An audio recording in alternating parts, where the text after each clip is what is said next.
시작. 우리가 육신에 있을 때에는 율법으로 말미암는 죄의 정욕이 우리 지체 중에 역사하여 우리로 사망을 위하여 열매를 맺게 하였더니 이제는 우리가 얽매였던 것에 대하여 죽었으므로 율법에서 벗어났으니 이러므로 우리가 영의 새로운 것으로 섬길 것이요 율법 조문에 묵은 것으로 아니할지니라. 아멘. 누구의 통제를 받는 존재입니까? 라는 제목으로 여러분께 로마서 7장의 두 번째 말씀을 나누도록 하겠습니다. 여러분은 누구의 통제를 받는 존재들입니까? 여러분 스스로의 통제를 받는 존재입니까? 아니면 죄의 본성의 통제를 받는 존재들입니까? 하나님에 의해서 통제를 받는 존재입니까? 중세 시대 때는 유럽의 이 중세 시대는 이제 기독교 사회였고요. 그래서 신본주의였습니다. 모든 것이 신본주의의 어떤 철학과 사상을 가지고 있었습니다. 그런데 여러 어려움들을 겪으면서 전쟁이 있고 또 여러 가지 그런 어려움들을 겪으면서 중세 시대 때 이제 흑사병도 있었고요. 계속되는 어떤 전쟁들도 있었고요. 그런 것들로 인해서 이런 신본주의에 대한 어떤 환멸, 어떤 이 허무감, 회의를 사람들이 느끼기 시작을 했습니다. 그래서 그 이후에 생겨났던 시대는 르네상스와 계몽주의라는 시대였어요. 르네상스와 계몽주의 시대가 추구했던 것은 바로 인간이 중심이 되는 인본주의 사상들이었어요. 인간이 중심이 되는 철학을 만들고 인간이 중심이 되는 사상, 예술을 우리가 만들자 이제는 그런 인본주의 사상들을 발전시켜 왔습니다. 인본주의 사상들을 발전시켜 왔던 자들이 가졌던 환상과 비전은 이런 거라고 생각을 해요. 우리 인간 더 이상 신이 아니라 더 이상은 외부에 있는 어떤 존재가 아니라 우리 인간이 중심이 되어서 인간 그 자체가 최고의 가치로 인간을 여기면서 우리 한번 그렇게 살아보자는 거예요. 더 이상 신이 아니라 어떤 다른 어떤 것을 위해서 종속되는 그런 존재로 사는 게 아니라 우리 인간을 가장 최고의 존재로 가치로 여기면서 살아보자는 거예요.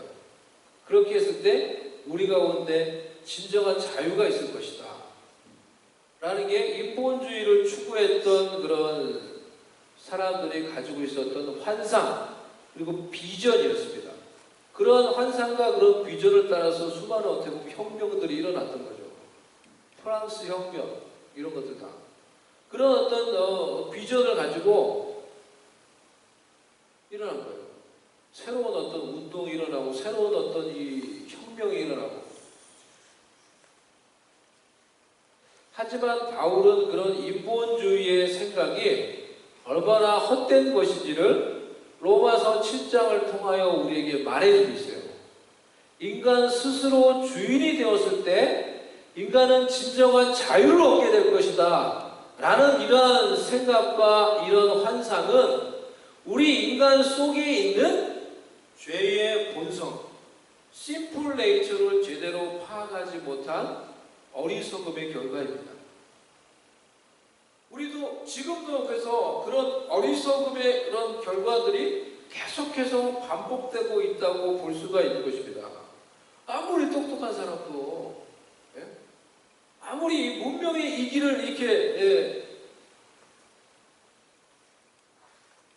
만들고 그렇게 해왔던 그런 사람들도 인본주의 사상을 가지고 그런 수많은 발전과 수많은 변형과 수많은 혁명을 일으켜 왔던 그런 많은 것들이 기술적으로 문명적으로 우리에게 발전을 가지고 왔는지 모르지만은 어떤 수많은 어떤 모순적인 일들을 계속해서 반복하고 있는 것을 볼 수가 있어요. 진정한 혁명이 아니에요. 그러니까 진정한 발전이 아니라는 게 사실은 인간 속에 있는 이 심플 네이처를 제대로 파악하지 못한 가운데서 발전해 나갔던 그런 많은 문명의 인기들이 얼마나 우리에게 부메랑이 되어서 돌아오는지를 우리는 사실은 지금 그것을 보고 있어요. 여러분에게 다시 제가 묻습니다. 여러분은 존재론적으로 의인입니까? 죄인입니까? 여러분은 누구의 통제를 받는 존재들입니까? 여러분 스스로 여러분을 나는 스스로를 통제하는 그런 사람이야. 그런 인생을 살기를 원해. 이렇게 말하는 사람입니까? 아니면 여러분 속에 있는 심플 네이처, 죄된 본성에 의해서 컨트롤되며 통제받는 존재들입니까? 아니면 여러분 속에 있는 예수님을 믿는 우리 속에 있는 성령님에 의해서 컨트롤을 받고 있는 존재들입니까? 우리가 우리 스스로 쉽게 이런 인본주의 사상 속에서 많은 사람들이 가지고 있는 생각이 바로 이런 거죠. 나 스스로 내 인생을 주관하며 통제하고 싶어하는 이런 마음. 우리가 그렇게 하려고 할 때 그것은 우리 속에 있는 우리 스스로 주인이 되려고 하는 죄된 본성, 심플 네이처와 자연스럽게 연결이 되는 거예요. 그래서 우리의 삶을 육신을 따라 사는 삶, 육신에 이끌려서 사는 삶, 심플 네이처에 의해서 이끌리는 삶을 살아가게 만드는 것입니다. 우리의 많은 경우의 삶이 그와 같이 흘러간다는 것을 우리는 생각을 해보면 알 수가 있어요. 내가 주인이 되어서 내가 좀 자유롭게 살아가고 싶은데 그런 삶을 살면 살수록 어때요? 우리는 육신에 이끌려서 살아가고 있는 거구나 라는 것을 알게 되지 않나요? 5절은 인간이 육신에 있을 때, 즉 인간이 자신 안에 있는 심플 네이처에 의해서 통제될 때 어떻게 죄의 열매를 맺는지를 말해주고 있어요. 우리가 육신에 있을 때는 율법으로 말미암는 죄의 정욕이 우리 지체 중에 역사하여 우리로 사망을 위하여 열매를 맺게 하였더니 라고 말했어요. 영어로 보면요, For when we were controlled by the simple nature, the simple passion, allowed by the law, were at work in our bodies, so that we bore fruit for death. 우리가 육신에 있을 때는 이게 영어 성경에서 NIV에서 when we were controlled by the simple nature예요. 즉 우리 속에 죄된 본성, 심플 네이처가 있다는 것이죠. 그것을 우리 속에 있는 심플 네이처에 대해서 말하고 있는 거예요.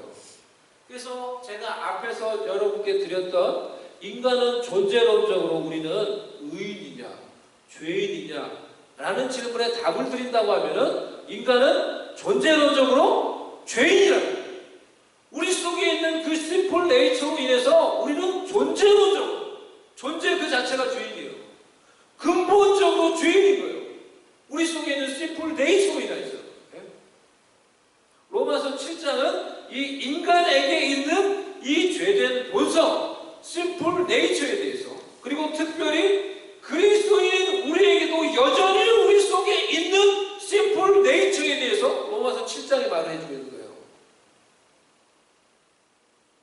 복음은 그래서 로마서 6장, 로마서 8장에서 말하는 복음은 전혀 다른 소리래요. 전혀 다른 소리. 그러니까 어떻게 이 두 가지가 매치가 되느냐라는 것을 우리가 어떻게 보면 알고 이해할 수 있어야 되겠죠. 로마서 6장, 로마서 8장에서 뭐라 그래요? 로마서 6장에서 복음이 무엇을 얘기해요? 예수님이 죄에 대해서 죽었어요. He died to sin for us instead of us. 그래서 we died to sin. 우리가 죄에 대해서 죽었대요. 놀라운 이야기래요. 우리가 죄에 대해서 죽었다는 거예요. 이게 복음이에요. 예수님이 죽음으로 우리도 그 예수님과 연합함으로 죄에 대해서 죽었대요. 이게 복음이에요. 이게 놀라운 약속을 해요. 그런데 로마서 7장에서는 또 무슨 이야기를 하냐고 하면은 우리가 존재론적으로 어떤 존재인지를 얘기하는 거예요. 그럼에도 불구하고 복음은 전혀 다른 놀라운 것을 약속하는데 우리는 존재론적으로 어떤 존재냐고 하면은 그렇다고 해서 내 속에 있는 심플 네이처가 없어졌냐? 그렇지 않다는 거예요.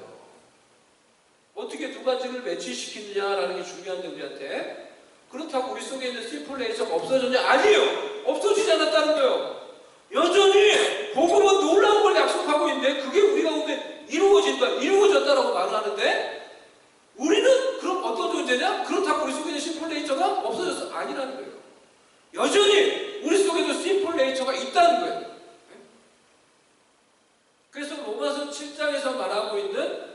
심플 네이처를 잘 아는 것이 너무나 중요해요.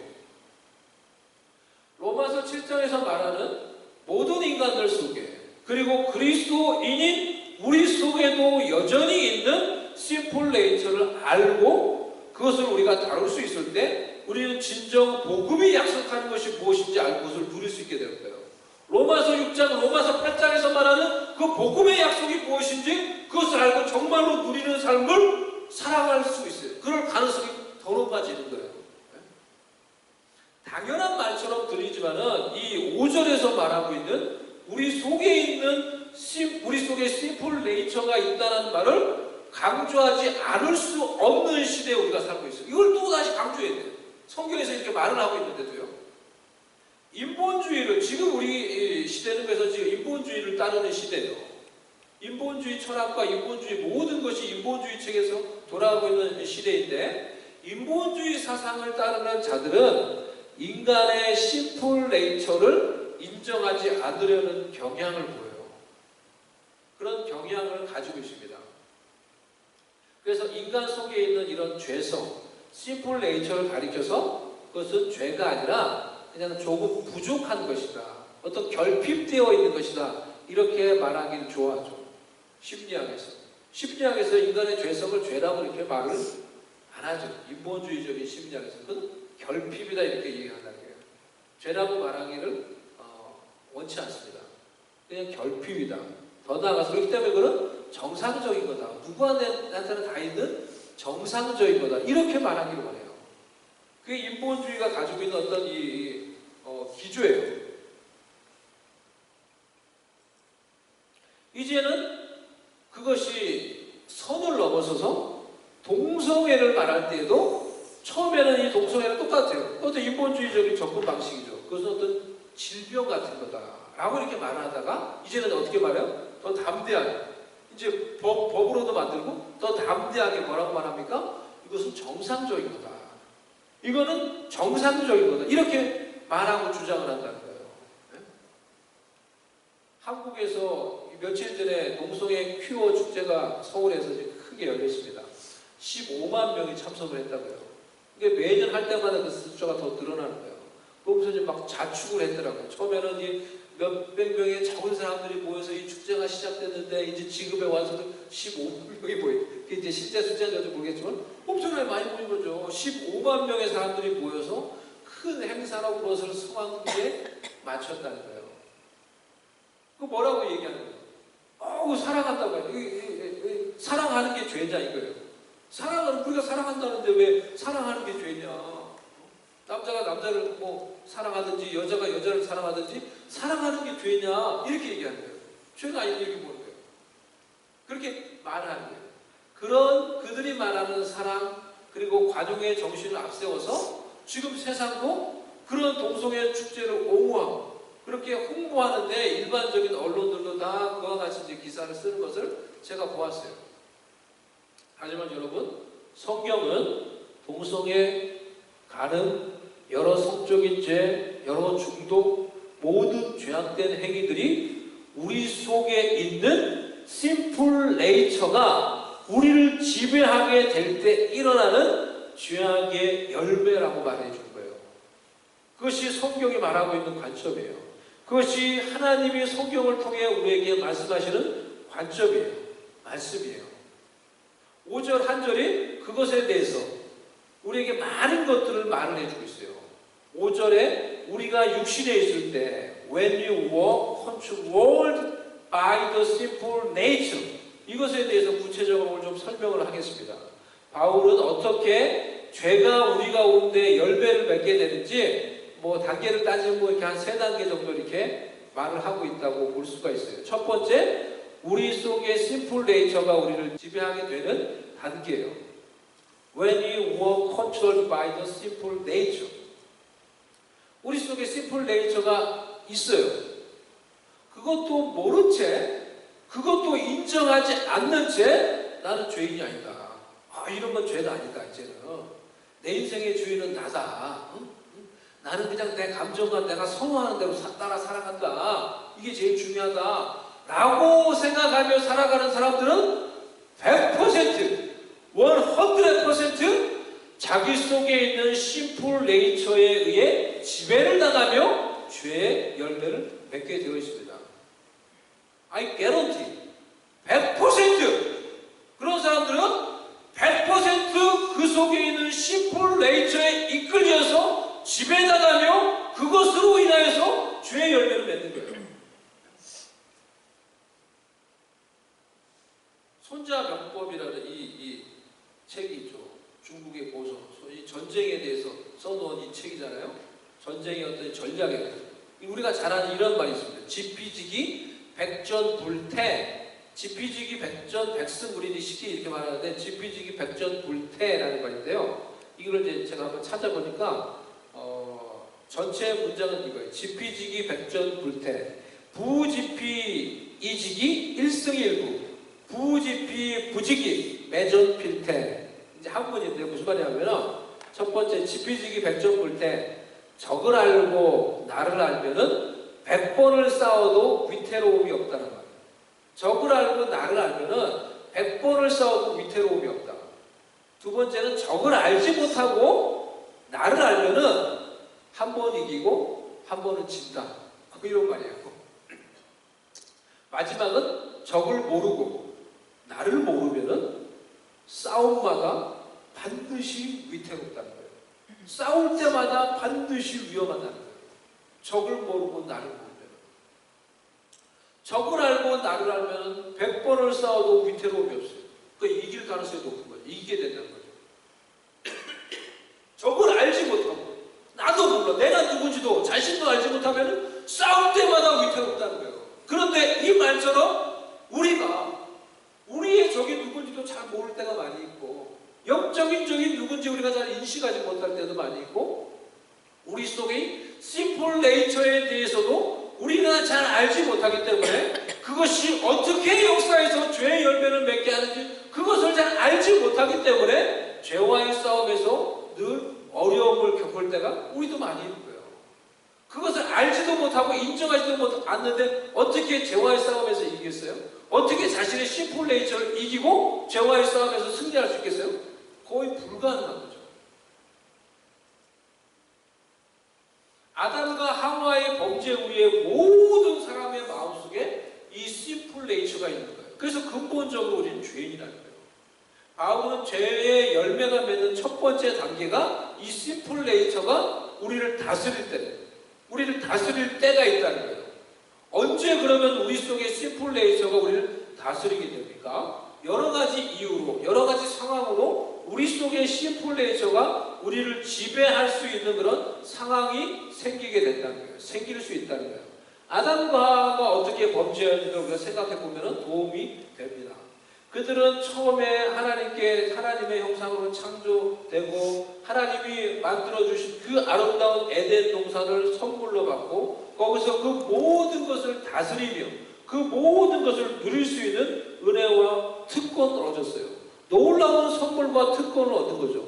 모든 것이 가능했고 그리고 모든 권세가 아담과 하와에게 굴복을 했죠. 모든 피조물들이 지금같이 서로 싸우고 그러는 게 아니라 모든 피조물이 아담과 하와에게 굴복했어요.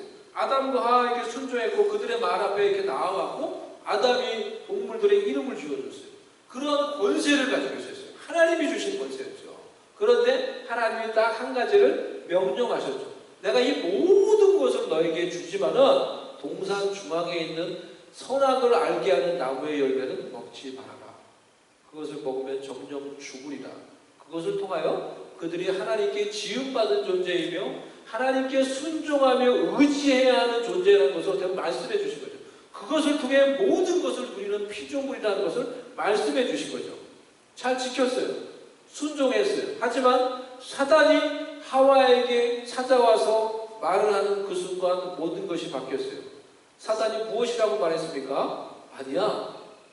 먹으면 죽을까 하노라 그랬더니 아니야. 먹어도 안 죽어. 먹으면 네가 하나님처럼 될까 봐 먹지 말라고 한 거야. 사단이 하와에게 새로운 메시지를 넣어줬어요. 그 메시지를 받아들이고 그리고 그 말을 받아들이고 선악을 알게 하는 나무의 열매를 집중하여서 바라보니까 그 열매가 정말로 먹음직도 하고 보암직도 하고 지혜롭게 할 것처럼 탐스럽게 보이고, 그 속에 집중해서 사단의 말을 듣고 그리고 집중해서 그 열매를 바라보니까 그 속에서 욕망이 끌어오르기 시작했어요. 그리고 그 욕망에 사로잡혔어요. 그리고 하나님의 말씀을 다 잊어버린 채 그 욕망을 따라 열매를 먹었어요. 사단이 하와를 무너뜨리기 위해 사용했던 것은 두 가지입니다. 첫 번째 말이었어요. 메시지였어요. 거짓된 메시지였어요. 먹어도 죽지 않는다. 하나님처럼 된다.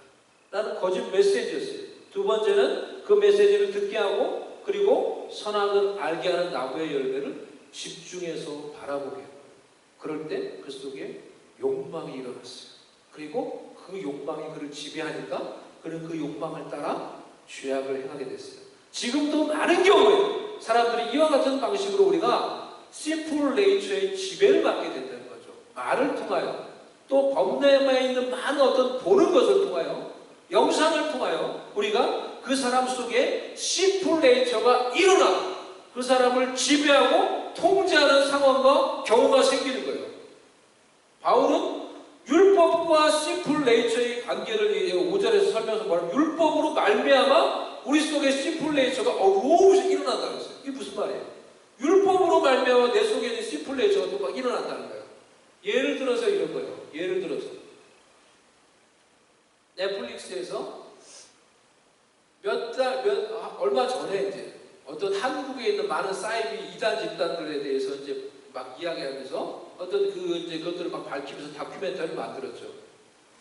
그런데 이제 그런 것들을 보면서 그들의 죄악을, 잘못을 지적하기 위해서 만든 거예요. 그런데 그것을 정당하게, 그들이 얼마나 타락한 짓을 했는지, 성적으로 얼마나 타락을 했는지, 어떤 그런 것들을 다 정당하게 다 이제 막 보여줬어요. 그 동영상, 다큐멘터리에서. 우리가 그런 것들을 볼 때 어떻습니까? 우리가 그런 것들을 볼 때는 어때요? 선한 의도로 보죠. 선한 의도로 아우 저렇게 하면 안 되지 라는 마음을 가지고 또 호기심을 가지고 그것을 보는데 그것을 볼 때 우리 속에 우리는 그 잘못된 것이라는 것을 알고 그것을 보지만은 우리가 그런 것들을 볼 때 내 속에 있는 심플 네이처가 자극을 받아요. 내 속에 있는 심플 네이처가 자극을 받는 거예요. 이것이 율법으로 말미암아 우리 속에 있는 심플 네이처가 일어나는 거예요. 죄를 짓지 마라. 도둑질 하면 안 돼. 예를 들어서 막 도둑질을 어떻게 했는지 쫙 예를 들어 설명해 줬어요. 그러니까 거기 있는 몇몇 사람이 저렇게 도둑질을 하면 되는 거구나. 그리고 도박범죄를 하는 거예요. 바로 그와 같은 거예요. 네? 그것이 율법은 나쁜 것이 아니지만은 율법을 통하여 무엇이 죄인가를 가르칠 그때에도 우리 속에 있는 심플 네이처는 그 율법을 통하여서도 죄악된 욕망이 일어나서 죄의 열매를 맺게 되더라는 거예요. 5절에서 그것을 말해주고 있는 거예요. 심플 네이처와 율법이 어떻게 상관관계가 있는지 그것을 말해도 놀랍지 않나요? 여러분? 저도 이게 무슨 말인가 했는데 말씀을 보고 제가 이렇게 자꾸 보고 강해의 집도 보고 설명을 그런 뜻인 거예요. 예를 들어서 이런 거예요. 학교에서 조기 성교육을 시켜요. 조기 성교육을 시키는 게 좋습니까? 나쁩니까? 쉽게 얘기하면 별로 긍정적이지 않아요. 조기 성교육을 시킨다고 해서 어린 아이들에게 요즘은 정상적인 성교육뿐만이 아니라 동성애까지 성교육을 시켜요. 동성애가 무엇인지 다 가르쳐줘요. 그런 일들을 통하여서 어린 아이들의 마음속에 있는 심플 네이처 호기심을 자극하는 거예요. 저게 동성애야? 저런 게 동성애야? 나도 한번 해볼까? 이렇게 하면서 더 많은 성적인 타락을 조장하는 일이 되는 거예요. 그게 교육이 아니라 이런 끔찍한 일이 공공연하게 일어나는 거예요. 그러니까 우리 속에 있는 심플 네이처를 얼마나 모르는 것입니까? 인간 속에 있는 죄된 본성을 얼마나 간과하고 있는 것입니까? 이 세상에 있는 사람들이. 바울은 5절에서 그걸 말해주고 제가 한국 신문에 실렸던 이 기사인데요.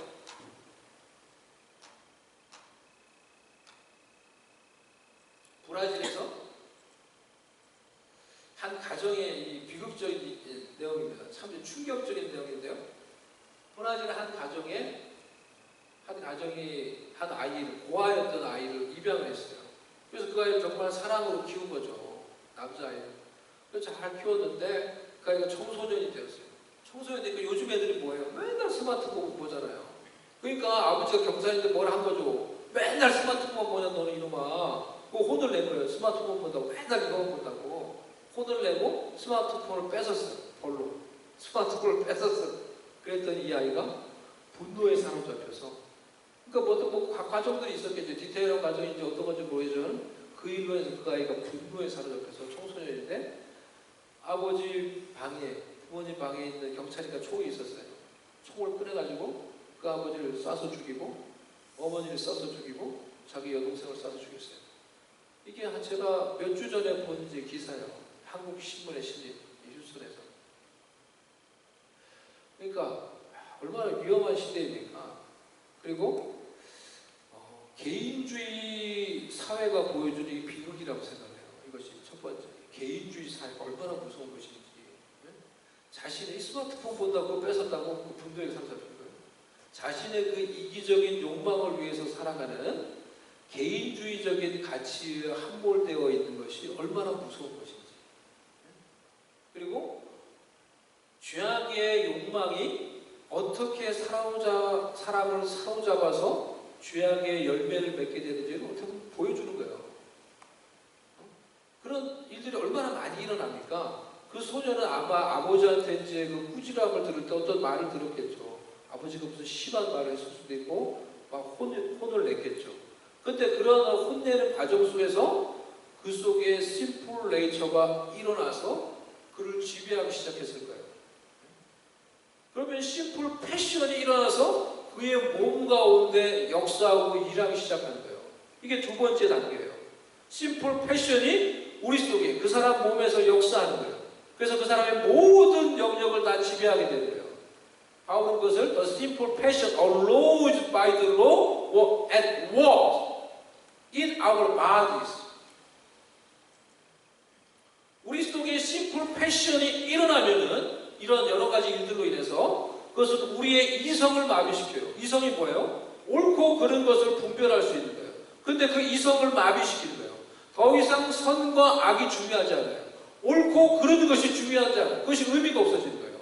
심플 패션이 그의 이성을 마비시켜버렸어요. 그리고 그의 생각을 장악해요. 그리고 그의 마음을 장악해요.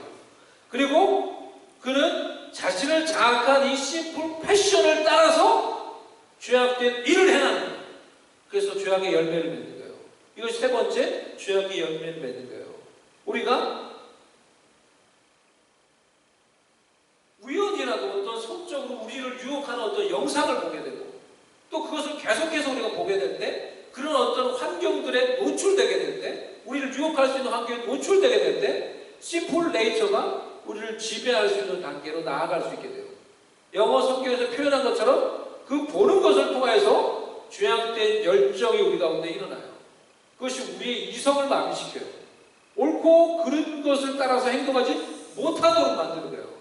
우리의 생각을 장악해요. 생각 속에서 역사하며 죄악된 본성이 우리의 생각 속에서 그리고 우리의 마음은 심플 네이처가 원하는 쾌락과 욕망을 우리의 마음이 원하게 되어 있어요. 심플 네이처가 우리의 마음을 장악하는 거예요. 즉 쾌락과 나의 심플 네이처가 원하는 그 욕망을 원하며 사랑하기를 하나님 사랑하는 것보다 하나님의 말씀을 사랑하는 것보다 더 원하게 되는 거예요. 그래서 그 욕망을 따라 죄를 행하는 거예요. 죄악의 열매를 맺는 거예요. 이것이 로마서 7장 5절에서 설명하고 있는 심플 네이처가 우리를 지배할 때 우리 속에서 우리 가운데 일어나는 일들이라는 거예요.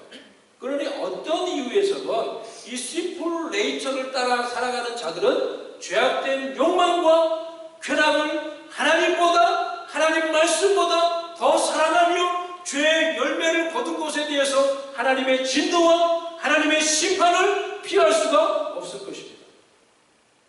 그 진노와 심판에 대해서 말하고 있는 거예요. 우리도 과거에 그와 같은 삶을 살았다는 거예요. When we were controlled by the simple nature.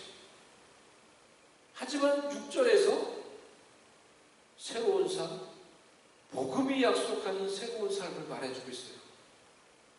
하지만 이제는 우리가 얽매였던 것에 대하여 죽었으므로 But now, by dying to what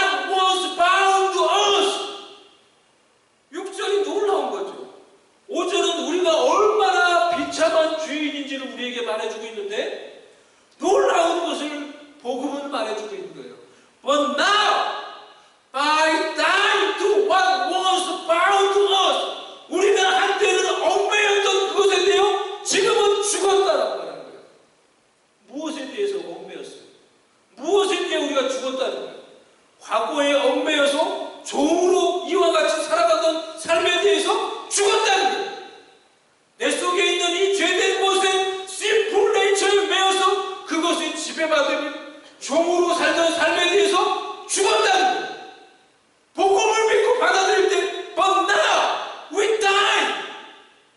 율법과 심플 네이처에 매여서 이와 같은 시스템 가운데 살아가는 사람, 율법의 정죄감 속에서 살아가는 사람, 당연한 거죠. 두려움의 종으로 살아가는 그러한 삶에 대해서 죽었다는 거예요. 복음은 정말 놀라운 거죠. 복음은 우리에게 놀라운 것을 약속하고 있는 거죠. 우리의 비참한 현실이 무엇인지를 말해주고 그와 반대로 복음이 우리에게 무엇을 약속하고 있는지 놀라운 것을 약속해요. 이거는 정말 복음이에요. 그래서 이 죄인들에게 놀라운 복음이 되는 거예요. 그래서 율법에서 벗어났으니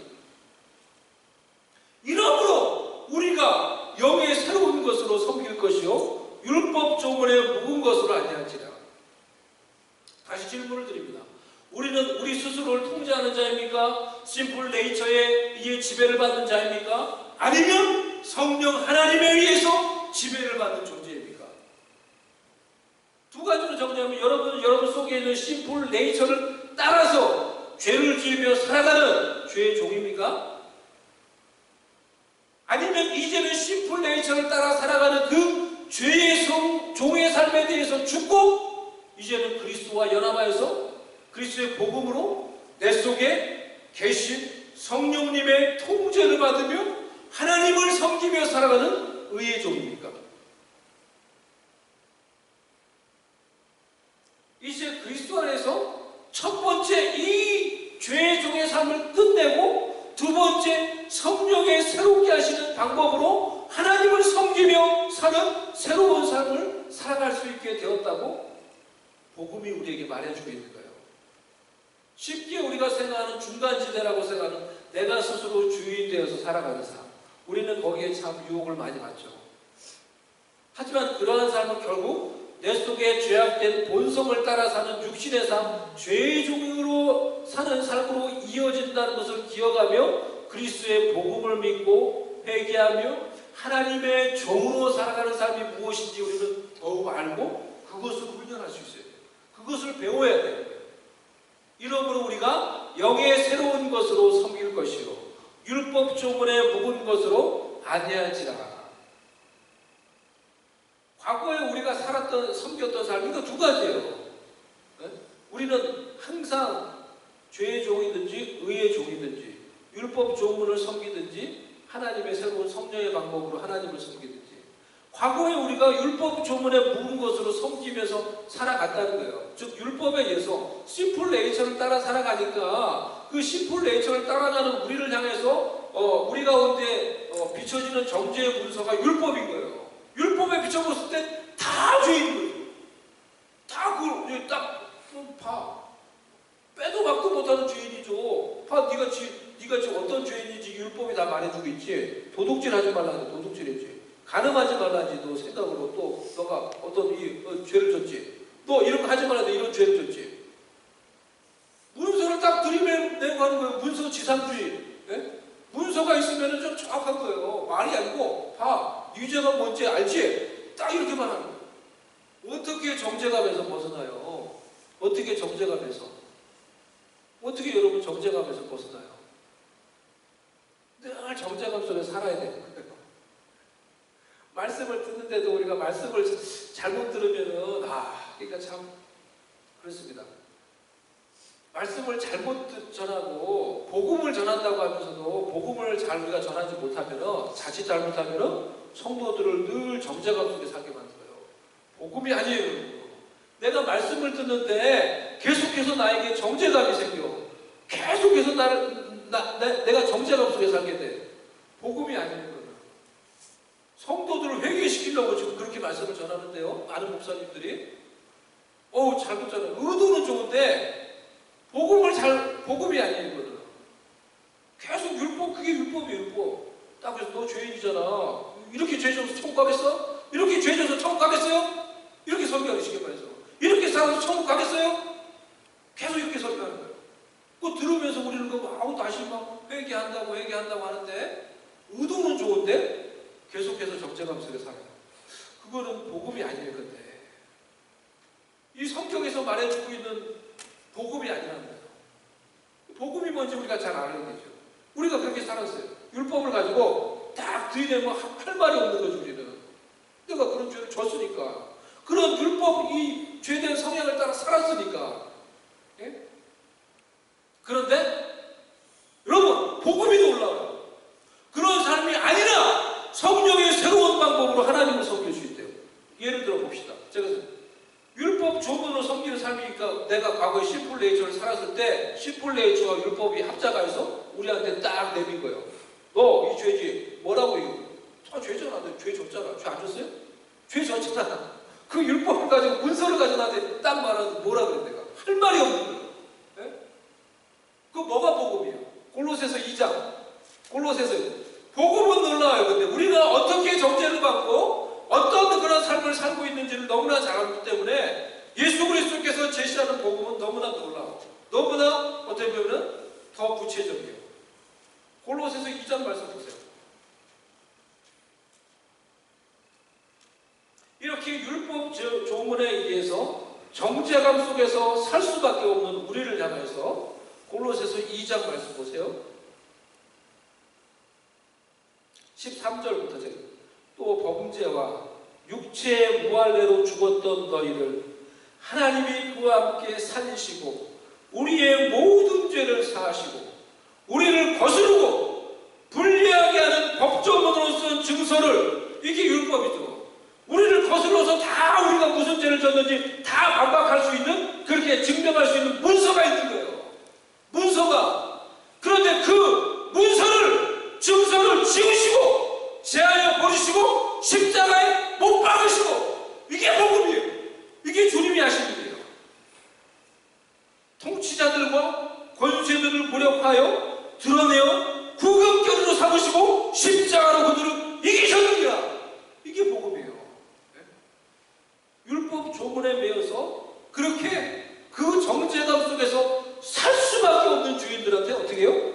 그 모든 율법을 십자가로, 그 조문을, 그 죄문서를 다 지우시고 찢으시고 십자가에 못 박으시고 십자가로 그 모든 것을 이기셨어요. 이 복음을 우리에게 말해주고 있는 거예요. 그래서 그러한 정죄 가운데 살아가는 삶이 아니라 성령의 새로운 방법으로 하나님을 섬기게 되었다는 거예요. 성령의 새로운 방법이 무엇입니까? The new way of the spirit이 무엇입니까? 심플 네이처의 종으로 살아가므로 율법의 정죄 속에서 계속 죄인으로 살아가는 사람이 이제는 성령의 새롭게 하시는 방법, 그 모든 죄문서를 다 찢으시고 우리가 그리스도와 그의 복음을 알고 믿어 진심으로 우리의 죄악을 회개하며 그리스도를 의지할 때 성령께서 우리의 죄악을 씻으시는 거예요. 성령께서 주 예수 그리스도의 보혈로 우리의 죄악을 씻으시는 거예요. 우리의 죄악을 정결하게 하시며 우리를 거룩하게 하시는 거예요. 베드로전서 1장 2절 말씀, 곧 하나님 아버지의 미리 아심을 따라 성령이 거룩하게 하심으로 순종함과 예수 그리스도의 피뿌림을 얻기 위하여 택하심을 받은 자들에게 편지하노니 은혜와 평강이 너에게 더욱 많을지어다. 우리의 진정한 회개와 그리스도와 그의 복음을 믿을 때 성령께서 심플 네이처에게 내어준 우리의 이성과 우리의 생각과 우리의 마음을 정결하시게 하시고 새롭게 하시고 거룩하게 하시는 것입니다. 하나님이 범죄한 아담과 하와를 어떻게 했습니까? 그들이 범죄한 이후에 에덴 동산에서 쫓아내셨어요. 쫓아내시고 그리고 하신 일이 에덴 동산 동쪽의 생명나무의 길을 그룹 천사들과 화영검으로 지키게 하셨어요. 에덴 동산은 어떻게 보면 성소와 같은 곳이었어요. 첫 번째 성전과 같은 것이었어요. 이처럼 우리가 그리스도를 믿어서 우리 속에 계신 성령님을 진정 우리의 삶의 주인으로 인정하며 고백하며 살아갈 때 성령께서 선악을 분별할 수 있는 우리의 이성을 지키시고 우리의 생각을 지키시고 마땅히 위해서 할 생각으로 우리가 생각하며 살아갈 수 있도록 우리의 생각을 지키시고 우리의 마음을 지키셔서 우리가 온 마음을 다해 하나님을 사랑하며 온 뜻을 다해 온 힘을 다해 하나님을 사랑하며 살아갈 수 있도록 우리를 지키시고 우리를 도우시며 우리와 함께 하시며 우리를 인도해 주시는 것입니다. 이것이 성령의 새로운 길이에요. 성령의 새로운 방법으로 하나님을 섬기는 것이에요. 우리가 오늘 살펴보았던 이 로마서 7장 5절은 우리가 육신에 있을 때 이 심플 네이처가 우리를 지배하게 될 때 우리 속에 죄의 욕망이 어떻게 역사하며 우리의 이성과 생각과 마음을 지배하며 죄의 열매를 맺게 하는지 우리가 5절을 통해서 그것을 살펴보았어요. 지금도 그런 심플 네이처와 심플 패션이 우리 가운데 역사해서 우리가 고통을 받으며 스트러글 가운데 살아갈 수가 있는 거예요. 사도 바울이 고백을 했던 것처럼 오늘 이 시간에 우리가 진정으로 그러한 것들을 생각하며 회개할 수 있기를 원합니다.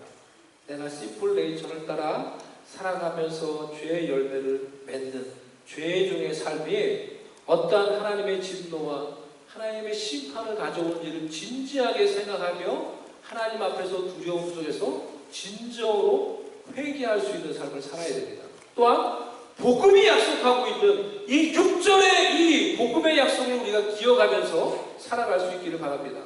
과거의 심플 네이처와 율법의 정죄 속에서 살아가는 삶에 대해서 내가 죽고 회개와 그리스도의 복음을 믿음으로 우리 속에 성령께서 그리스도의 보혈로 우리의 생각을 씻으시고 우리의 이성을 지키시고 우리를 거룩하게 하시는 그런 은혜를 우리 가운데 주었으며 우리의 양심과 생각과 마음이 거룩해져서 살아계신 하나님을 섬길 수 있는 의의 종이 되었음을 기억하면서 회개와 복음을 믿음으로 성령의 새롭게 하심으로 하나님을 섬기며 하나님의 뜻을 이루며 살아가는 의의 종이 되게 해달라고 우리 자신을 위해서 우리 같이 기도할 수 있기를 바랍니다. 우리 다 같이 이 시간에 한번 기도하십시다.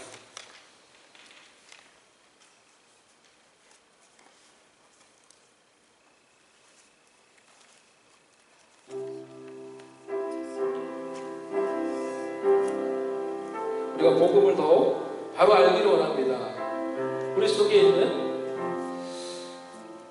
어차피 보면 이제 부정적인 것을 더 강조해서 우리가 부정적인 것들이 더 강화되도록 할 수도 있지 않나 이제 그런 생각을 할 수 있습니다.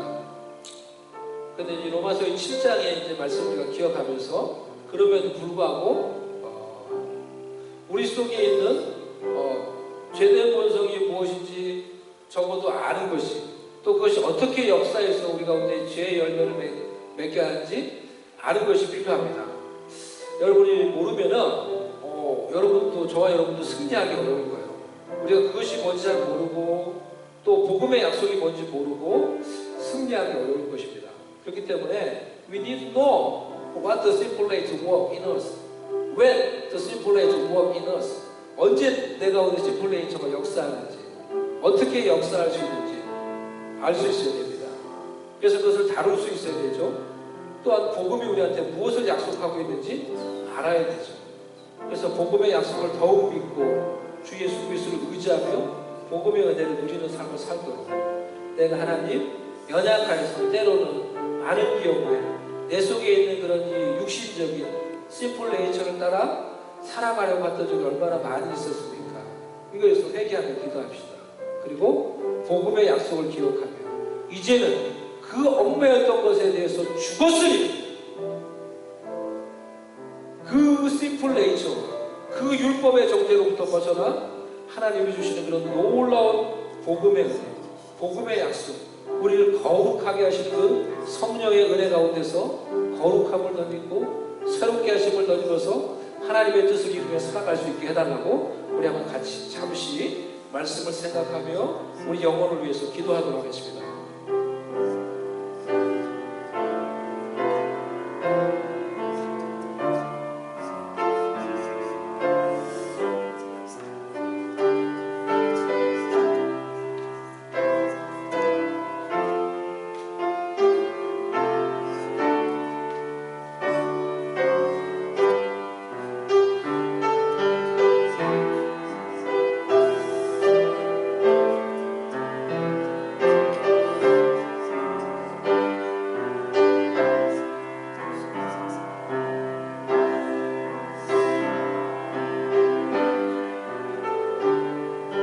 하나님 아버지 감사합니다. 참으로 비참하고 허물 많은 죄악된 욕망을 따라 살아가던 자들인데 우리에게 은혜를 주시고 우리에게 복음을 주시고 예수 그리스도와 그 복음을 믿게 해주셔서 더 이상 그 얽매이던 것에 대하여 죽고 성령의 새롭게 하심으로 성령의 거룩하게 하심으로 성령의 정결하게 하심으로 우리의 양심과 우리의 마음이 씻음을 받고 거룩함을 가지고 살아계신 하나님을 섬길 수 있는 은혜를 주시니 감사합니다.